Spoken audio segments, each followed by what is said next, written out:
Madame, Monsieur, bonsoir et bienvenue à ce rendez-vous d'information sur Spectrum Télévision, la première livraison d'informations pour le compte de cette nouvelle semaine. Au sommaire de ce journal, crise socio-politique, le ministre délégué à la présidence de la République en charge de la défense réconforte les familles de 7 enfants tués lors du massacre du 24 octobre dernier. Joseph Betty Assomo ne s'est pas gardé de rassurer les habitants de la ville de Kumba où il a effectué une visite séjour des actions des forces de défense et de sécurité dans la lutte contre les séparatistes. Augmentation vertigineuse des prix de première nécessité sur le marché. Le riz et la tomate, entre autres produits, ne peuvent plus entrer dans le panier de la ménagère. Une augmentation qui dépasse l'entendement des commerçants rencontrés ce jour par nos reporters. Et puis en sport, affaire FECAFOOT LFPC, peut-être vers une paix de braves. La FIFA envisage écouter les deux parties au cours d'une rencontre prévue vendredi prochain. Les détails dans le 20h. Une fois de plus, bonsoir, Madame, Monsieur. Nous le disions il y a un court instant, le ministre délégué à la présidence en charge de la défense était ce jour à Kumbar, dans la région du sud-ouest du Cameroun, une région ou tout au moins une ville qui a été donc le théâtre des massacres. 7 enfants ont été tués. Joseph Betty Assomo était donc dans cette partie du Cameroun pour réconforter les familles victimes de ces massacres et rassurer de ce que les forces de sécurité et de défense feront de tout leur possible pour assurer la sécurité des populations qui y vivent. Les précisions, c'est dans ce reportage. Les familles de 7 enfants tués dans une salle de classe le 24 octobre dernier, lors du massacre à la Moda Francisca International Bilingual Academy de Kumba. Rassurer ces derniers et toute la ville chef-lieu du département de la Mémé de la volonté et des actes des forces de défense et de sécurité dans la lutte contre les séparatistes. This is a moment of great sorrow. No. So it's not the moment for words. C'est un moment de grande tristesse. Ce n'est plus le moment de se limiter aux mots, mais c'est le moment de passer à l'action. Nous allons continuer, les forces de défense et de sécurité, à faire notre travail ici. Je sais que les besoins sécuritaires de la ville sont très importants, particulièrement depuis le début de cette crise.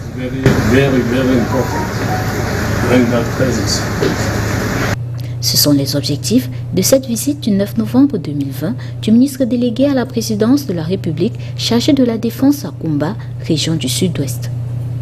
Des engagements pris pour répondre efficacement aux besoins sécuritaires qui se sont accrus depuis 4 ans au début de la crise dans la zone et partant dans les régions du Nord-Ouest et du Sud-Ouest.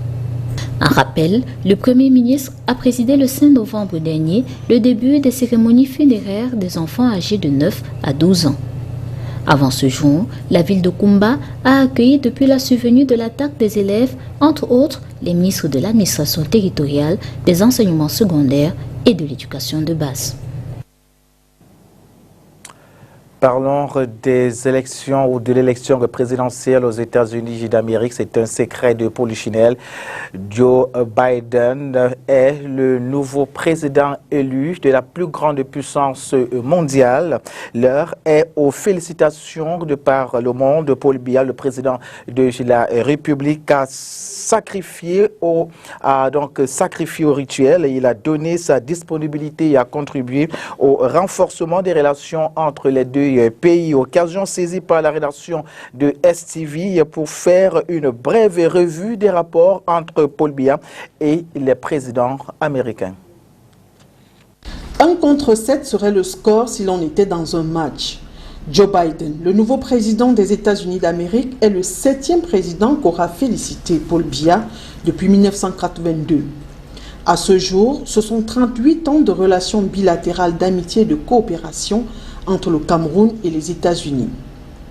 Avec ses différents patrons du bureau ovale, le président de la République aura eu des rapports particuliers. Le 46e président des États-Unis sera installé en janvier prochain. Pour l'heure, il reçoit des félicitations de part et d'autre et davantage de ses homologues. Paul Biya a dans un tweet assuré de sa disponibilité à contribuer au renforcement des excellentes relations entre les États-Unis et le Cameroun. Des relations qui, on le sait, n'ont pas toujours été tendres avec le chef de l'État camerounais. Si Donald Trump a montré son attachement profond pour tout ce qui est américain, l'on a également vu un président complètement détaché de la chose africaine, tout le contraire de son prédécesseur Barack Obama. Ce dernier, qui avait toujours milité pour une transition démocratique à la tête des États, s'était montré intransigeant envers les présidents en poste après plusieurs mandats. Toutefois, c'est sous l'ère Obama que près de 300 soldats américains ont été envoyés à Garoua dans la région du Nord Cameroun dans le cadre de la lutte contre Boko Haram. À la 71e session de l'Assemblée générale des Nations unies, l'ambassadrice des États-Unis aux Nations unies confie que le Cameroun et les États-Unis entretiennent de solides relations d'amitié et de coopération. Elle en veut pour preuve l'invitation du président de la République au sommet des dirigeants sur les réfugiés et la réception du couple présidentiel camerounais au dîner offert par le couple américain. George Walker Bush, lui, 2 ans après son accession au pouvoir, a reçu Paul Biya et en 48 heures de visite d'amitié et de travail, les relations bilatérales d'amitié et de coopération ont été renforcées. Démocratie, respect des droits de l'homme, paix, sécurité, économie et autres santé sont quelques sujets évoqués. Si l'on a relevé le côté chaleureux et détendu des entrevues entre ces chefs d'État, l'ambiance n'aura pas été la même avec le 42e président des États-Unis, Bill Clinton. Celui-ci avait d'ailleurs invité John Frundi à son investiture en lieu et place de Paul Biya. 2 ans après l'accession du président Paul Biya à la magistrature suprême, celui-ci et Ronald Reagan ont eu un tête-à-tête au cours duquel l'économie, donc la croissance économique, le terrorisme ont été abordés. C'est fort de ces points que ces 2 chefs d'État ont vu la nécessité de travailler ensemble pour la lutte contre le terrorisme. Nous le disions il y a un instant, le démocrate Joe Biden est le nouveau président des États-Unis d'Amérique. Il a remporté face au républicain Donald Trump, selon quelques Camerounais rencontrés ce jour dans la ville de Douala. La victoire de Joe Biden est entièrement méritée. Nous les écoutons. Pour les habitants de la ville de Douala rencontrés ce matin, la victoire de Joe Biden face à Donald Trump lors des élections présidentielles aux États-Unis est tout simplement méritée. Il mérite selon ses propos. Après les élections, il parle les mêmes choses, donc c'est ce qu'il va mettre en pratique. C'est l'homme du terrain. Il mérite. Il est l'homme du terrain. Il a bien battu dans la campagne et je pense que avec son élection à la présidence américaine, il pourra peut-être changer les choses par rapport au temps où il travaillait avec Obama. Oui. Donc je pense qu'il est la personne bien choisie par les Américains. La personne bien choisie par les Américains, car il s'agit avant tout de l'avenir des États-Unis et non de l'Afrique.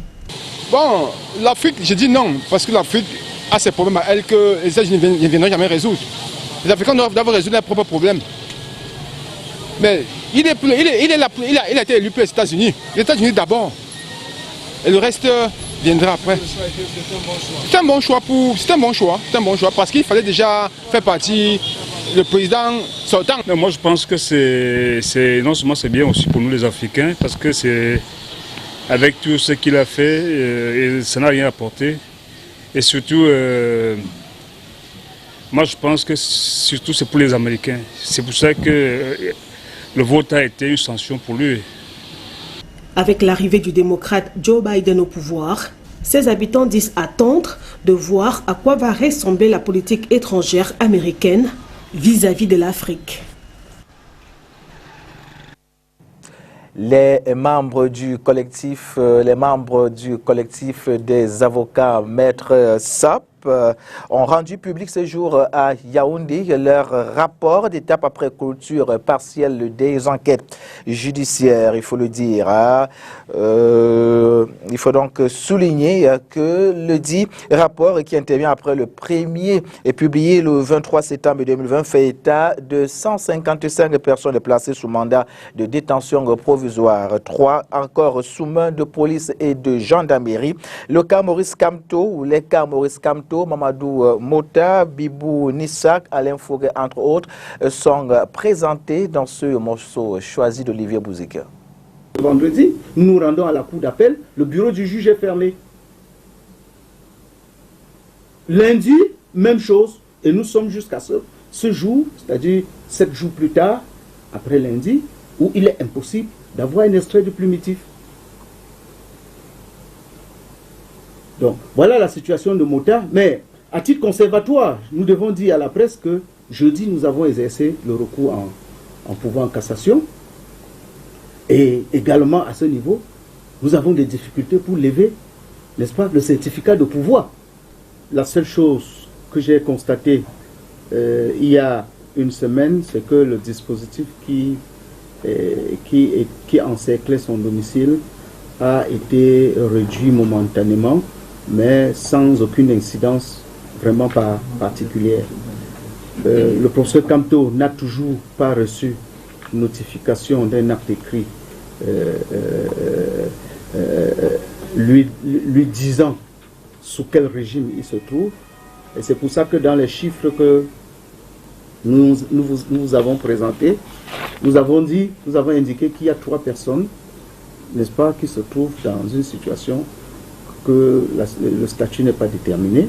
Et nous pensions à lui, nous pensions à M. So Stéphane, qui est entre les mains de la police, de la DST à Douala, sur dénonciation de son employeur, comme militant du MRC.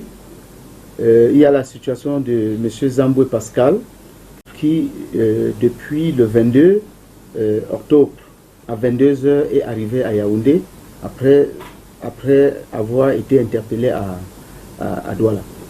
Donc, voilà la situation de ceux-là. Mais s'agissant de Bibou, Olivier Bibou et Alain Fouguet, profitez que le collectif vous dise que le régime ou la situation ou le traitement qu'on inflige aux personnes qui sont gardées au service central de recherche, c'est pas louable. C'est pas louable. Et ce centre est déjà archivé comme un centre ayant une très grande réputation en torture. Donc, c'est par exemple le cas où dernièrement nous avons eu des déferlements. On a eu le cas de Intifalia Oben qui présentait des lésions horribles. Gestion publique, le Cameroun tient sa stratégie de développement 2020-2030. L'autorisation de mise en œuvre vient d'être accordée. Son lancement a lieu vendredi 13 novembre 2020 à Yaoundé. Il sera fait par le ministre de l'économie, de la planification et de l'aménagement du territoire, Alamine Ousmane. Mais avant d'y parvenir, interroger sur la pertinence de cette autre stratégie nationale de développement que propose le gouvernement, l'économiste Bernard Wandji parle d'un projet voué à l'échec, comme c'était déjà le cas avec le document de stratégie pour la croissance et l'emploi. Nous l'écoutons dans ce reportage de Mireille Siabdje. Selon la stratégie nationale de développement à l'horizon 2030, le Cameroun ambitionne de mettre en place les conditions favorables à l'accumulation de la richesse et veiller à obtenir les modifications structurelles indispensables pour l'industrialisation du pays.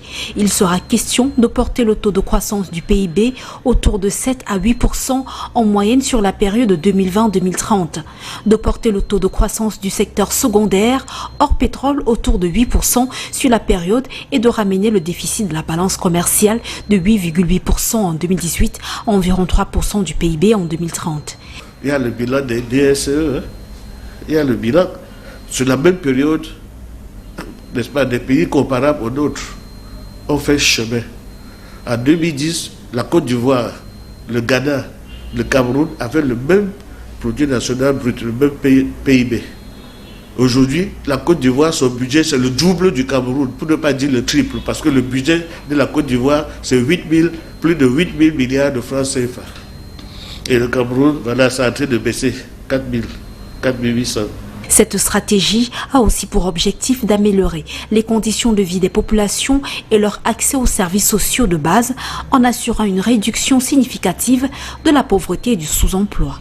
Ils prétendent que, d'après ce que j'ai lu, que la stratégie, que ce document a été élaboré à la suite d'un processus participatif. Mais est-ce que ce processus participatif est inclusif?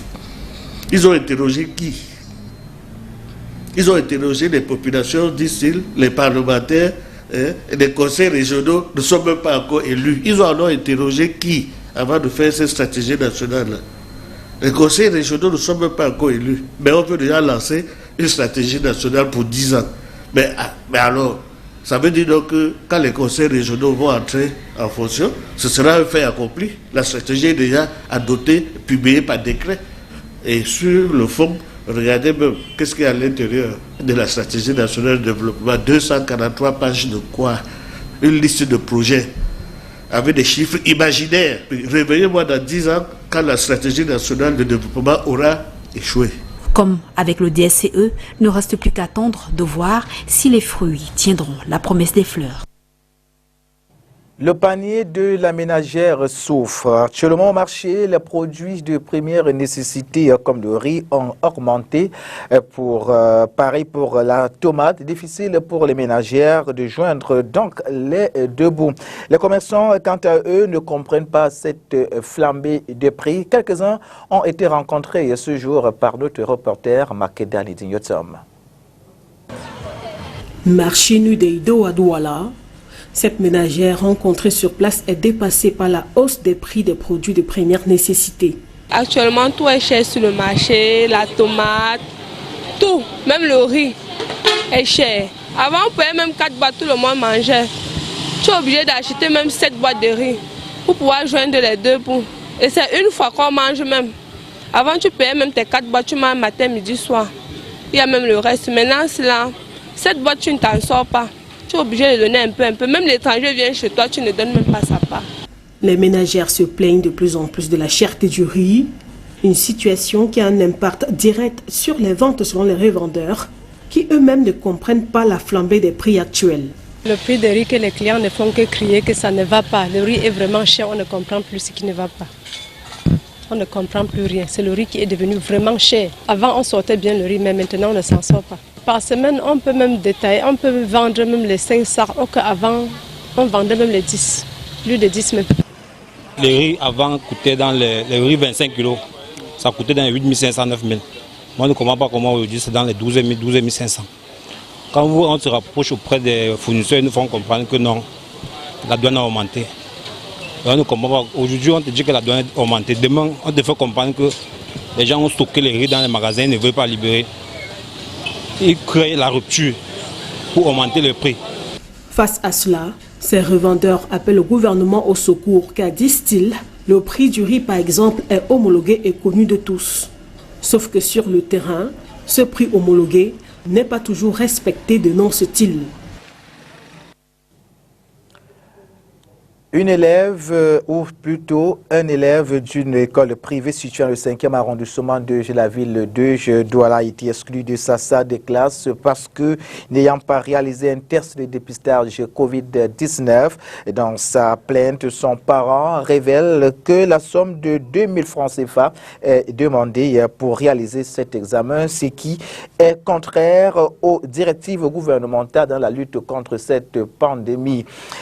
Interrogés, donc, les responsables de cette école ont refusé de se prononcer sur ces accusations. Inès Panga nous en dit plus dans ce reportage. Le courroux de ce parent d'élève trouve son origine dans le non-respect des directives gouvernementales dans la lutte contre la Covid-19 par cet établissement scolaire situé dans le 5e arrondissement de Douala. D'une part, concernant la gratuité des tests de dépistage. Jeudi soir, l'enfant rentre avec une note disant que il y aura des tests de dépistage de coronavirus à l'école. Et elle me dit que pour cela, chaque parent doit débourser la somme de 2000 francs. Moi, je lui réponds, non ma fille, le test de coronavirus est gratuit partout. Et moi, je ne saurais payer 2000 francs pour qu'on te fasse un test. Elle va donc le vendredi sans argent. Quand elle rentre le soir, elle me dit, maman, les gens ont fait le test, mais moi, je n'ai pas fait parce que je n'ai pas payé. Je lui dis, non, c'est pas un problème.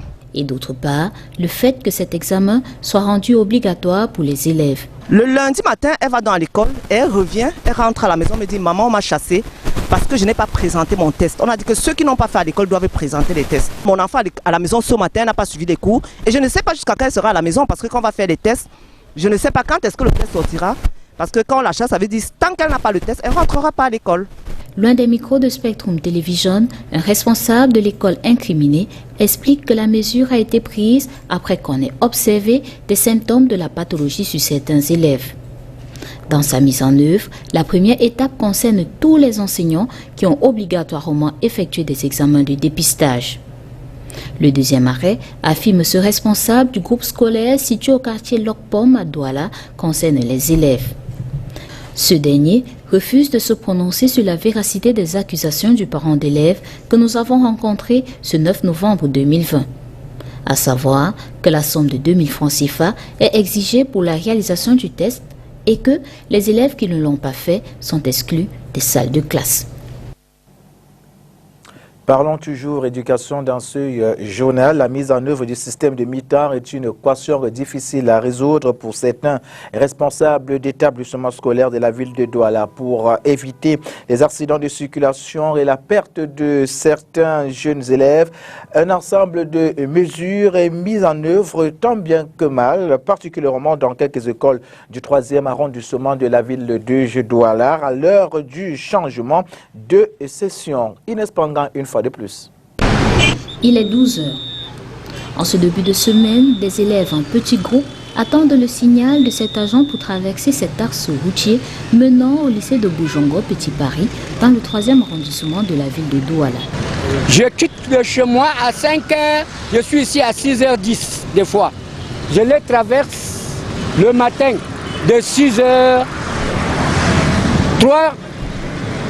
5 minutes pour traverser les gens en rang. Est-ce qu'il y a souvent des accidents? Non, depuis que je suis ici, l'accident est disparu. 4 ans déjà que dure cette expérience qui connaît un pic aux premières heures de la matinée. Le nouveau système de mi-temps l'exigeant, désormais sont intégrés au planning de la journée de ce dernier les périodes de midi et de fin de journée. Une organisation nouvelle de l'année scolaire qui n'est pas du goût des transporteurs installés aux entrées de cet établissement scolaire. Pour le moment, l'après-midi, il n'y a plus trop d'enfants.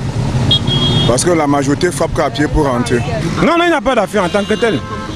Puisque d'autres parts, ils reviennent, comme c'est la mi-temps en 2 temps maintenant, bon, d'autres parts, ils reviennent. Ceux qui sortent, ils sont souvent peut-être à 6, bon, ils veulent payer. Ils se portent, et puis pardonnent la voiture pour qu'on puisse les transporter. À quelques mètres de là, à l'école publique de Newtown, à Rioport, la résolution de l'équation du passage des systèmes de mi-temps est délicate. Entre autres inconnus, la jeunesse des élèves et le fait qu'ils viennent de différents quartiers de la zone. Mais ce qui fait qu'une école à mi-temps, c'est pas facile de gérer ce genre de situation. Parce que pendant que d'autres arrivent, d'autres sortent. On ne peut pas gérer. Mais sinon, nous avons demandé aux grands de marcher avec les tout petits. Quand ils sont au niveau de la route, ils peuvent donc se placer en groupe. Et là, dès que les voitures les voient, ils les font traverser pour aller de l'autre côté. Donc moi, je siffle pour assurer l'entrée. Il y a aussi même un bâton pour permettre, donc pour les faire peur. Dès qu'ils voient ça, qu'il faut courir. Un ensemble de stratégies mises au su-pied tant bien que mal. La preuve, aux environs de 12h30, les allées et venues des élèves aux portes des établissements visités se font de plus en plus rares. Parlons football à présent, à quelques heures du lancement du championnat par la Fédération camerounaise de football. Les lignes bougent. Le président de l'instance s'est entretenu avec certains présidents de clubs qui envisagent de prendre part à cette compétition.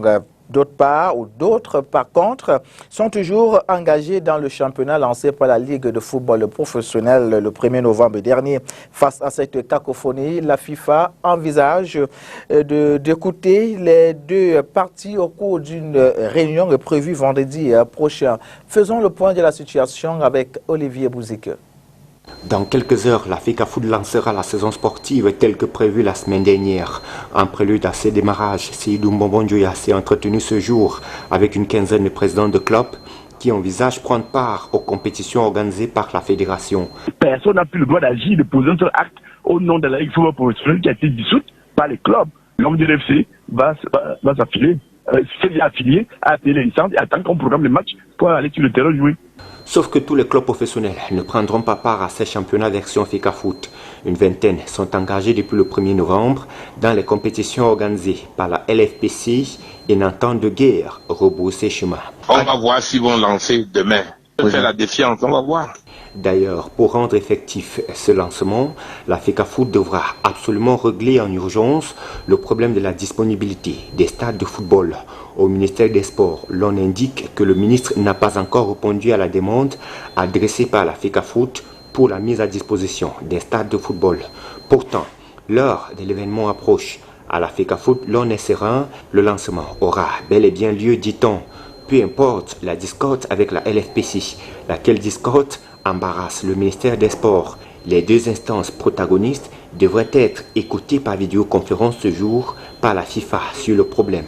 Mais l'instance du football mondial a reporté la réunion au 13 novembre pour des raisons techniques, a-t-on appris à la Ligue. Cependant, la LFPC a soumis à l'examen de la FIFA des documents classés confidentiels pour clarifier les positions de l'organe sur le conflit qui l'oppose à la FECAFOOT. La FIFA pourra donc trancher l'affaire vendredi prochain. L'on sera dès lors fixé sur le véritable championnat à suivre pour la nouvelle saison. Les footballeurs professionnels invitent les instances dirigeantes du football camerounais à l'entente afin que les compétitions se déroulent normalement. C'est du moins la principale information à retenir au sortir de la réunion du SINAFOC qui s'est tenue le week-end dernier à Yaoundé. Donc voici les principales résolutions résumées par le secrétaire général Daniel Ngos. Les participants ont échangé sur les principaux points suivants. La reprise du championnat de football élite 1 et 2. Les conditions d'exercice du métier de footballeur aujourd'hui au Cameroun. Les joueurs présents ont exprimé à l'unanimité leur ras-le-bol et leurs inquiétudes face à la situation qui prévaut actuellement à la Ligue professionnelle de football professionnelle et la Fédération camerounaise de football. Les résolutions suivantes ont été prises. 1. Les footballeurs souhaitent reprendre leur activité le plus rapidement possible, mais dans des conditions qui respectent leurs droits. Pour ce faire, ils interpellent la FECAFOOT et la Ligue professionnelle de football à résoudre le plus tôt possible la crise actuelle. 2. Rencontrer immédiatement toutes les parties prenantes pour leur faire part des préoccupations des footballeurs. 3. Œuvrer davantage encore à la mise en place du cadre qui favorisera l'effectivité du football professionnel au Cameroun. Fait à Yaoundé le 8 novembre 2020. Fin du 20h prochain. Rendez-vous demain lorsqu'il sera 20h sur la même chaîne de télévision. Mais déjà, retrouvez quelques informations fraîches dès 8h dans le cadre de l'émission Good Morning Cameroun. Bonsoir à tous et à toutes. Au revoir.